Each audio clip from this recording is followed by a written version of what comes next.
Don't you know then that the days that Daniel spoke about, those days are here already? Another sign of the nearness of the end of the church, that is the end of the church age, is the Jewish nation. In Matthew chapter 24,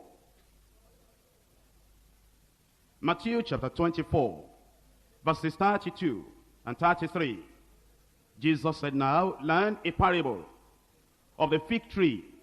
When its branch is yet tender, and putteth forth leaves, ye know that summer is nigh. So likewise ye.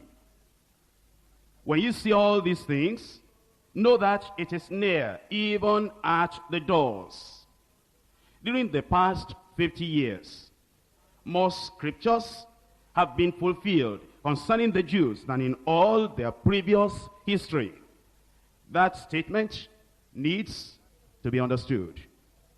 From the time of Abraham to the time of David, from the time of David to the time of the taking away into the Babylonian captivity, and from the time of the Babylonian exile unto the birth of Jesus Christ, 3 blocks of time that Matthew spoke about.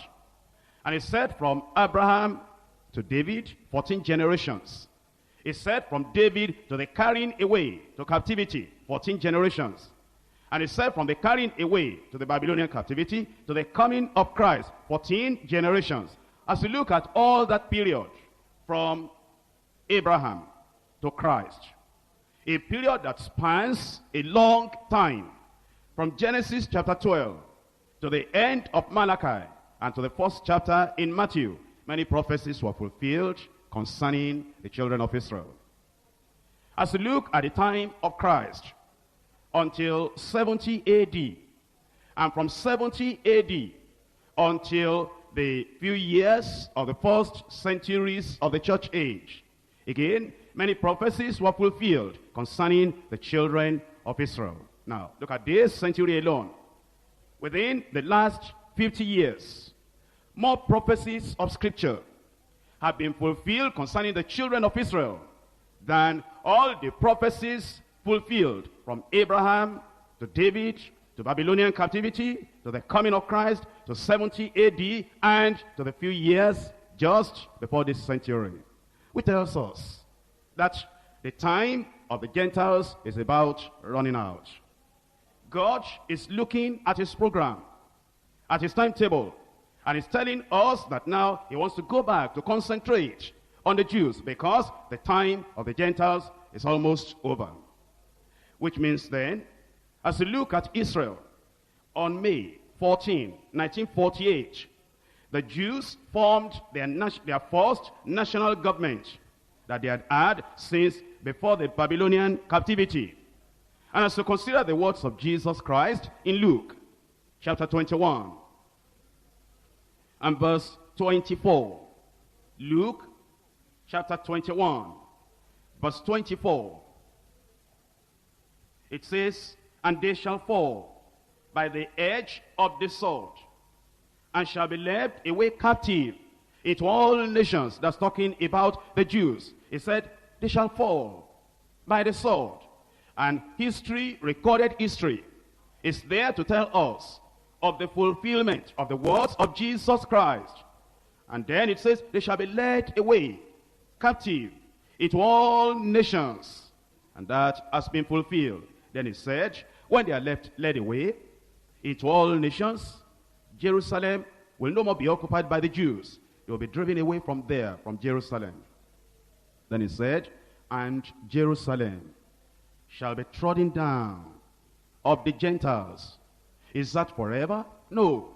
Until the times of the Gentiles be fulfilled.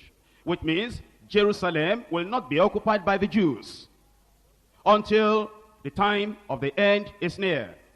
Until the time of grace for the Gentiles is running to a close. Until the time of the Gentiles be fulfilled, which is calling upon the church. The Lord is saying, church, look up. Church, read your newspapers. Church, listen to the current affairs. Church, look in the direction of the Middle East. Church, look at Israel. Church, focus on Jerusalem. Are the strangers of Jerusalem? The Gentiles that trod upon Jerusalem, are they leaving Jerusalem? Are the Jews coming back to take their place, to take their land? Are the parliaments in Israel taking their stand with the United Nations, saying, we're not going to strike a bargain with anyone. Jerusalem belongs to the Jews. And are the governments of the world, are they supporting Israel? Are they recognizing the autonomy and the authority of the nation of Israel? Are the Palestinians, the PLO, and all these other people, are they saying, okay, we have fought long enough, we have deprived Israel long enough, now let the people of Israel occupy their land? The time is near. Because Jesus said, and Jesus never missed it, he said, heaven and earth shall pass away, but my words shall not pass away. And he said, Jerusalem shall be trodden down of the Gentiles until the times of the Gentiles are fulfilled. Therefore, if we read our Bibles aright, if we look at the signs in Jerusalem, in Israel, in the UN, United Nations, if we look at everything that is taking place, and we realize that now all these things, according to Scripture, they are being fulfilled, we know the time is near. We may be living in the last hours of the last days, because the time is very near. There is no doubt we're seeing the last days.